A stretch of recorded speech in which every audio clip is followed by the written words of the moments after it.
We continue with Federalist number 7, part 5. Notice this is state of New York right here. That's New York.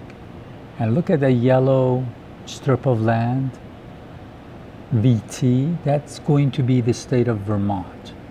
It is not a state yet in 1787, but there's New York thought that was going to have to stay as part of state of New York, whereas people who lived in that area, in the area where it's highlighted with yellow, they wanted to create their own state.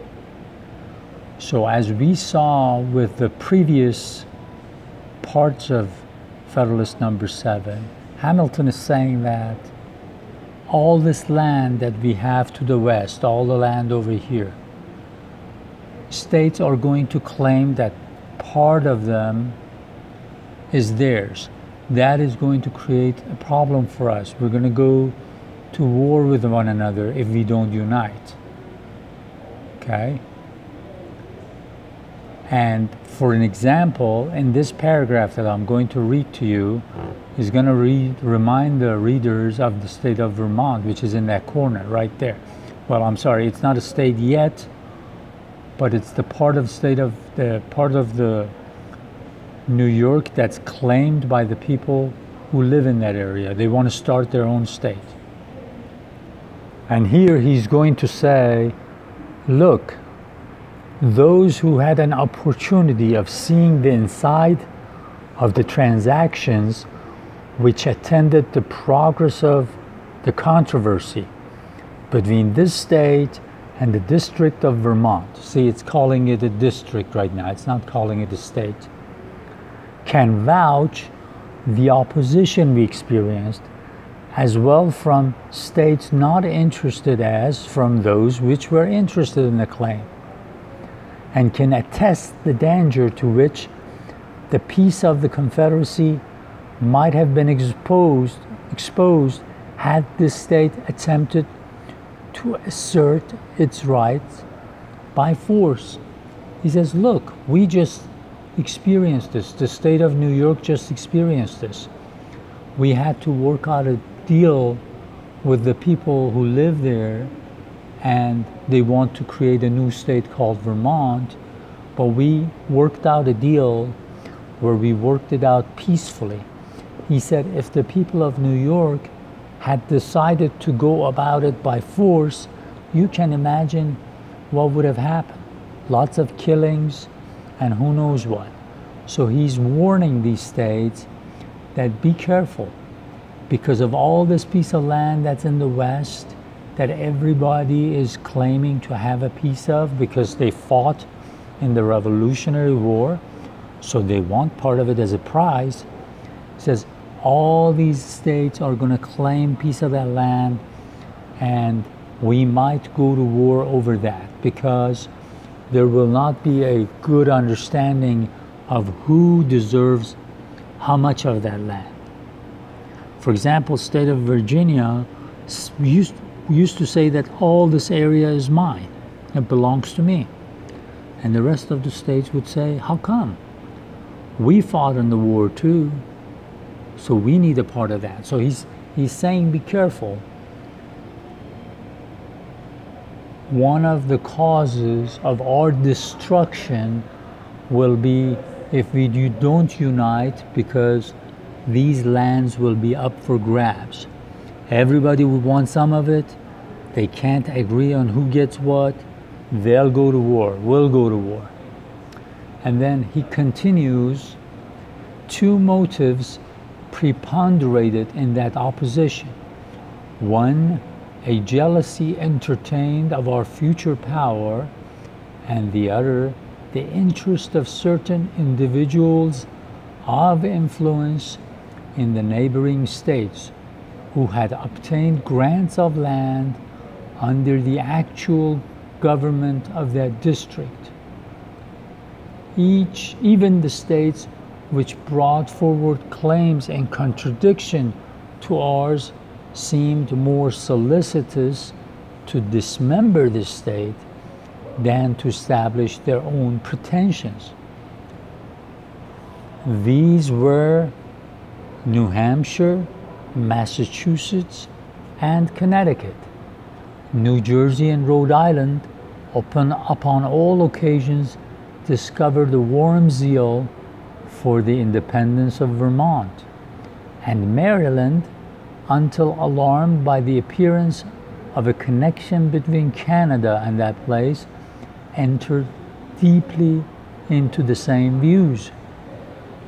These, being small states, saw with an unfriendly eye the perspective of our growing greatness.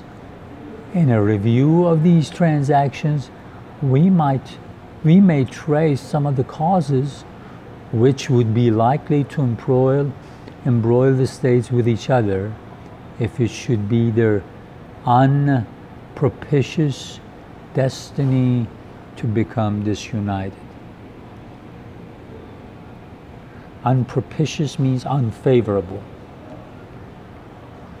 To embroil, it's almost like being caught in fire and burning, because we will be embroiled in wars, and we will be setting our own selves on flame. We will burn ourselves. Okay? See, he says that state of New York, which is right here, had problems with the people who lived in that piece of land. They worked it out. But he says, come and look at all these small states that are in this area. Okay?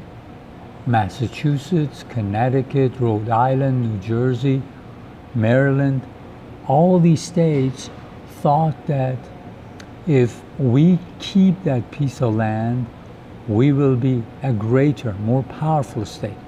So they were actually trying to help or support in any way they could for the people of Vermont to separate from us. He says Maryland changed its mind because all of a sudden thought Vermont is making an alliance, getting closer to Canada. So they decided not to help them in getting separated from us. But he says, look, this is what's going to happen. Even though we fought a war together against Britain, but now we see these states are working against us. So he says, you can imagine what will happen if we decide not to unite. Really, every state will be enemy of other states. Sooner or later, they will claim that they have a piece of their land, or they will claim that a piece of the land over here belongs to them. And he says it's not even to be doubted that this will cause problems and it will lead to war. And towards the end, the last line, it says, some of the causes which would be likely to embroil the states with each other, some of the causes that will cause the states to go to war with each other and burn themselves this way, if it should be their unpropitious destiny to become disunited, if they decide that their destiny is in disunion, in being separated, it's going to be very, very disastrous for them. Extremely, a bad omen, bad future for them. So I want you to constantly think about our future. Look at right now China claiming some of the islands, but by what's called China Sea. Look at the problems they have with some of the islands that Japanese say they belong to us. Look at everything that's going on around the world. All the resources that the countries of the world want and want it for themselves. This will lead us to greed and seeing our future only in terms of our tribe, our country. And this will blind us to what is best for us in the long term. in our long-term future, that we have plenty, we have this gift. The creator of the universe has given us this magnificent planet. If we are smart and we are wise and we unite, there is so much to go around. There is plenty for everybody. We all can prosper. But unfortunately, countries decide to put their population in a tribal set of mind, a tribal way of looking at things, and a zero-sum game. In other words, they think, if I don't take all I can, the other person is going to take, or the other country is going to take all of it, and there will be nothing left for me. But this is not the way it is. We have plenty for all of us to share. This is a blessing that we all have, and we have to be aware of it.